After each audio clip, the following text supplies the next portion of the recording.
আমরাও আমাদের ক্ষুদ্র নদিয়া জেলা পরিষদের একটা ক্ষুদ্র প্রয়াসের মধ্যে দিয়ে আমরা সেই ত্রাণ তহবিলে ইতিমধ্যে আমরা 10 লক্ষ টাকা প্রদান করেছি নদিয়া জেলা পরিষদের পক্ষ থেকে। এবং আমাদের নদিয়া জেলা পরিষদের আমাদের যারা সদস্য আছেন আমরা সকলেই আমরা সিদ্ধান্ত নিয়েছি যে আমরা 1 মাসের আমাদের যে সাম্মানিক ভাতা আমরা পাই সেটা আমরা সকলে মিলে আমরা সেখানে প্রদান করব। বিভিন্ন পঞ্চায়েত সমিতি, বিভিন্ন পঞ্চায়েত যেভাবে পাচ্ছেন প্রত্যেকটা মানুষ সেই তান্তবে সাধারণ মানুষ এবং সাধারণ মানুষও সেখানে সামিল হয়েছেন এবং সর্বস্তরের মানুষকে নিয়ে লড়াই করছে। আমাদের আশা নিশ্চয়ই আমরা এর থেকে কাটিয়ে উঠবো এবং আমাদের সামনে ভালো দিন আসবে। আমরা সবাই নিশ্চিন্তে থাকবো, শান্তিতে থাকবো এবং সর্বোপরি বিভিন্ন জায়গা থেকে যে সমস্ত শ্রমিকরা আছেন এসছেন বা শ্রমিকরা যারা যেখানে আটকে আছেন বা আমাদের জেলার মধ্যে যারা আছেন তাদেরকে জন্য আমাদের তাদের কাজ নেই কর্ম নেই তাদের জন্য আমাদের 130টা একটি মানে জায়গা করা হয়েছে, যার মধ্যে দিয়ে মানে সেন্টার তৈরি করা হয়েছে। যেই সেন্টারে তাদের খাওয়া দাওয়া শুধু নয়, তাদের যে আমাদের চেক আপ, যে আমাদের স্বাস্থ্য যে পরিষেবা সেটাও তাদেরকে দেওয়া হচ্ছে এবং তারা সেখানে থাকছেন। এবং যারা বাইরে আছেন, বারবারই একটা প্রশ্ন, যারা বাইরে আছেন যারা আমাদের আসতে পারেননি সেই তাদের জন্য আমাদের রাজ্য সরকারের পক্ষ থেকে আমাদের জানানো হয়েছে যে যেই রাজ্যে তারা যেখানে আছেন সেখানেও তারা যাতে এইভাবে সেই সরকারও সেইভাবে একটা পদক্ষেপ নেন বা নিচ্ছেন, তারাও যাতে আমাদের ভালো থাকে। আগামী দিনে বাইরে আমাদের যে সমস্ত ভাইরা আমাদের ঘরের ছেলেরা আছে আমরা নিশ্চয়ই তাদের জন্য দুঃখ প্রকাশ, আমাদের খারাপ লাগছে, কিন্তু আশা রাখছি, ঈশ্বরের উপরে ভরসা রাখছি আবার আমাদের ঘরের ছেলেরা ঘরে ফিরে আসবে। আমরা সবাইকে নিয়ে তার পরিজনকে নিয়ে আমরা তারা একসঙ্গে থাকবে আমাদের সঙ্গে, এটাই মানে আমাদের আশা। হ্যাঁ, আর ইতিমধ্যে আমাদের সরকারের পক্ষ থেকে যে স্বাস্থ্যের তো যা যা করার করছেনই এবং আমাদের রেশনিং যে ব্যবস্থাটা সেই ব্যবস্থাটা আপনারা জানেন যে বিনামূল্যে যে চালটা সরকার যেটা ঘোষণা করেছে, চাল গম আটা যেটা, সেটা ইতিমধ্যে আমাদের শুরু হয়েছে এবং বিভিন্ন জায়গায় সেটা আমাদের দেওয়া শুরু হয়েছে এবং জিআর এর পরেও আমাদের জিআরটা আসবে। আমাদের প্রায় 700 টন জিআর আমাদের নদিয়া জেলার জন্য বরাদ্দ হয়েছে। এই 700 টন জিআরও আমরা জায়গায় যাদের পৌঁছে দেবো, যারা গ্রামে গ্রামে যারা জিআর প্রাপ্য, যারা জিআর পান, জিআরের একটি লিস্ট আছে, আমাদের ডিজাস্টার ম্যানেজমেন্ট আছে, তারাও ওখানে কাজ করছেন। সবাই মিলে আমি মনে করি সবাই মিলে আমরা যখন এই প্রতিরোধ করার চেষ্টা করছি, আমরা মানে এই প্রতিরোধ আমরা করতে পারবো। আগামী দিনে আমরা সবাই ভালো থাকবো, এটাই আমার মানে ঈশ্বরের কাছে প্রার্থনা। বলি একটা কথা বলি, সাধারণ মানুষ রাস্তায় যেটা বিনা প্রয়োজনে মানুষ খুব একটা রাস্তায় কিন্তু বেরোচ্ছে না। আর আমি একটা প্রচুর লোক রাস্তায় নয়, আমার মনে হয় আপনার কোথাও একটা ভুল হচ্ছে। রাস্তায় কিন্তু প্রচুর লোক নেই, লোক বলতে পারেন কোথায় আছে, যেখানে বাজারে ঘাটে হাটে বাজারে রেশন দোকানে, রাস্তায় কিন্তু লোক নেই। রাস্তায় না আমি আপনার কথাটা একমত হতে পারছি না। কারণ হচ্ছে রাস্তায় আমরাও কিন্তু চলছি, আমরা কিন্তু ঘরে বসিনি, আমরা ঘরে থাকছি না, আমরা রাস্তায় বেরোচ্ছি। লোক যেটাই আছে বাস্তবটাকে বলতে হবে। বাস্তবটা হচ্ছে বাজার ঘাটে লোকে যাচ্ছে। আমরা এর জন্য দেখুন বিভিন্ন সংস্থা, বিভিন্ন বাজার কমিটি, বিভিন্ন রাজনৈতিক দল, বিভিন্ন ক্লাব, বিভিন্ন মানুষ একসঙ্গে বাজারগুলোকে আলাদা করেছে। দেখুন আমি আমার ওখানকার কথা বলছি, আমরা একটা গ্রামে একটা সিস্টেম করেছি যে গ্রামের লোক 400 ঘর ধরে 500 ঘর পরিবার আছে, সেই পরিবারটা বাজারে যাবে না। তাহলে 400 ঘরের লোক 400 লোক যদি বাজারে না যায়, বাজারের চাপটা কমবে। আমরা সেখানে সেই এলাকা সেই গ্রামের একটা স্কুল বাড়িতে আমরা সেখানে সবজি বাজার থেকে 10টা ছেলে এনে দিচ্ছে, সেই গ্রামের ছেলে এনে দিয়ে সেখানে বসে বিক্রি করছে। এখন এই যে বাজারে যাবার মানুষ, তো শুনুন সবাই তো গরিব মানুষ, হয়তো আজকে একটা জিনিস কিনে খাচ্ছে পরের দিন আছে, এটাকে চেক আপ করার জন্য আমি তো প্রথমেই আবেদন রেখেছি যে আপনার বিনা প্রয়োজনে বাজারে অন্তত কম গেলে আমাদের যে আপনি যেটা বলছেন যে রাস্তাঘাটে নয় বাজারই যাচ্ছে, রেশন দোকানে প্রচুর মানুষ আজকে বেরিয়েছে, যার জন্য পুলিশ প্রচুর বাহিনী বেরোতে হয়েছে, তাদেরকে লাঠি উঠিয়ে তাড়া করতে হচ্ছে। আপনি ঘরে যান, রিকোয়েস্ট করছে। আমরা কৃষ্ণনগরের বুকে পুলিশের ভূমিকা, এই ভূমিকা নিয়ে আপনি কি বলবেন? না, পুলিশের ভূমিকা বলতে পুলিশ দেখুন, পুলিশ মানে তো আলাদা কিছু নয়। পুলিশও যে এফেক্টেড মানে হতে পারে না তাও কিন্তু, এরাও কিন্তু রাস্তাঘাটে কাজ করছে। পুলিশ আমাদেরই লোক, আমাদেরই ঘরের ছেলে কেউ পুলিশের চাকরি করছে, আমাদের ঘরের ছেলেরা সিভিকের চাকরি করছে। পুলিশ সিভিকের সবাই মিলে তাদেরকেও, তারা মানুষকে আবেদন রাখবে তারা মানুষকে বারবার আবেদন রাখছে যে আপনারা ঘরে থাকুন, ঘরে থাকুন, ঘরে থাকুন। এটা তো আমরা সরকারের পক্ষ থেকে, সাধারণ মানুষের পক্ষ থেকে, আপনিও যদি রাস্তায় যান, আপনি একজনকে দেখতে বলবেন তুই বেরিয়েছিস কেন, তোর কি খুব দরকার, নাইলে বাড়িতে যা। এটা স্বাভাবিক দেখছি, বন্ধুরা বন্ধুকে বলছি, এই তুই বেরিয়েছিস কেন, ঘরে যা। এটা একটা এরকম জিনিস।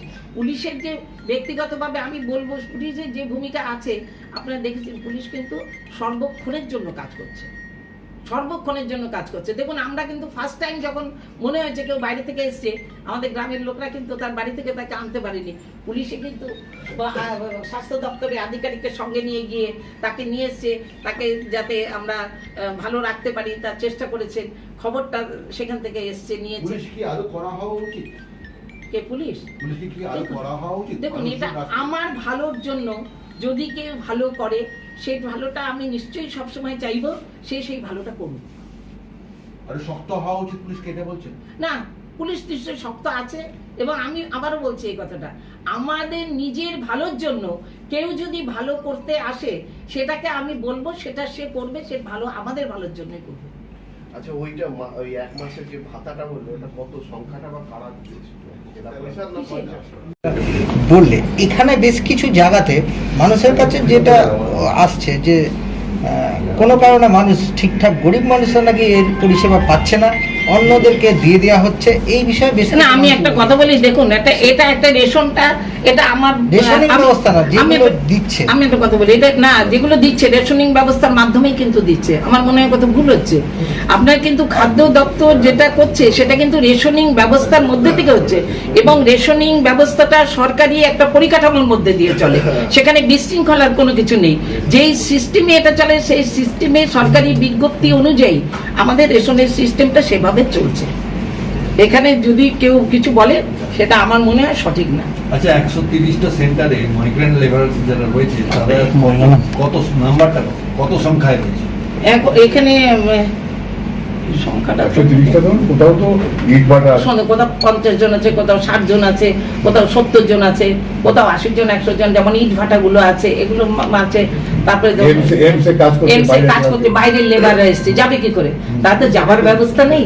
এরকম নাম্বারটা আমি বলতে পারছি না ঠিকই, কিন্তু আপনার টোটাল যারা আছে, মানে এখন ধরুন এটা বাড়তেও পারে, কমতেও পারে।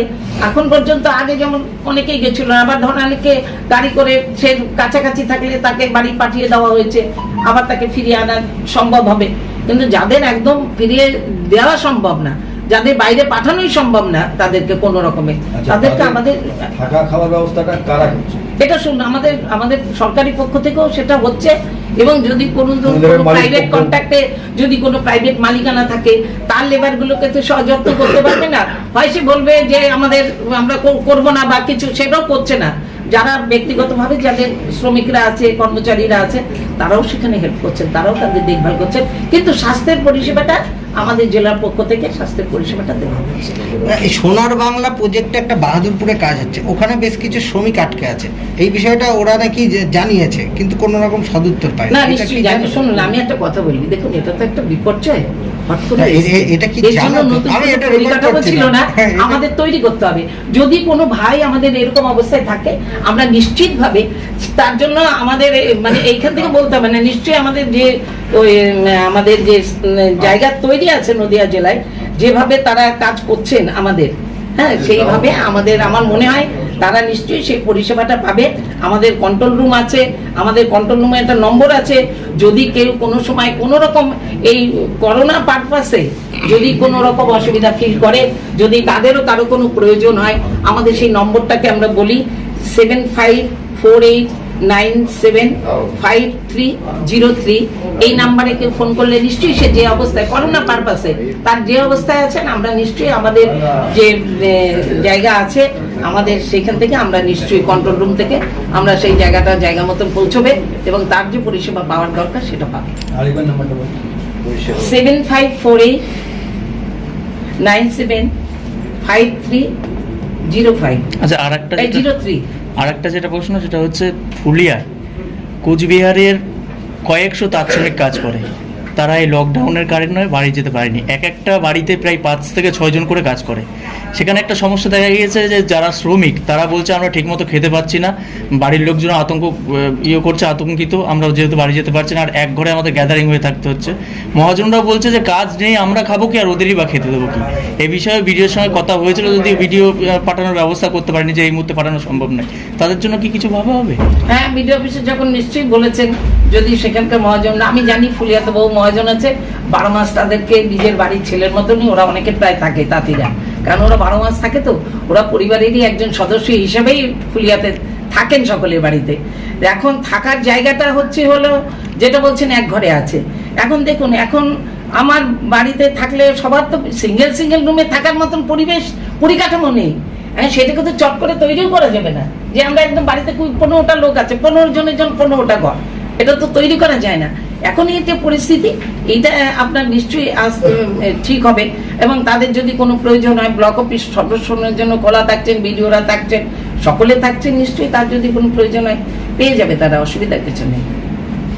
তা আমার মনে হয় বিডিও অফিসে আপনি যেটা বললেন, আপনারা সাংবাদিক তো আপনারা খুঁজে বার করছেন, কিন্তু বিডিও অফিসে এখন পর্যন্ত, আমি কালকেও বিডিওর সঙ্গে আমার কথা হয়েছে, এমন কোনো কথা নেই যে ফুলিয়ার কর্মচারীরা খেতে পাচ্ছে না বা মালিকরা দিচ্ছে না, বা তারা বলছেন যে খেতে পাচ্ছি না আমরা। এমন পরিবেশ হলে আমরা তো সেখানে, আমি ব্যক্তিগতভাবে ফুলিয়ায় থাকি, যদি এমন কোনো পরিবেশ হয় নিশ্চয়ই তারা খেতে পাবে। এটা হবে নাকি খেতে পাবে না? আমরা এত লোক প্রতিদিন খাচ্ছি, আমরা বেঁচে আছি, তারা আমাদের এই প্রোডাকশনের সঙ্গে যুক্ত, তাদের এই কাজের সঙ্গে যুক্ত, তারা এখানে এখন অসহায় অবস্থা আছে, আমরা নিশ্চয়ই সেই ব্যবস্থা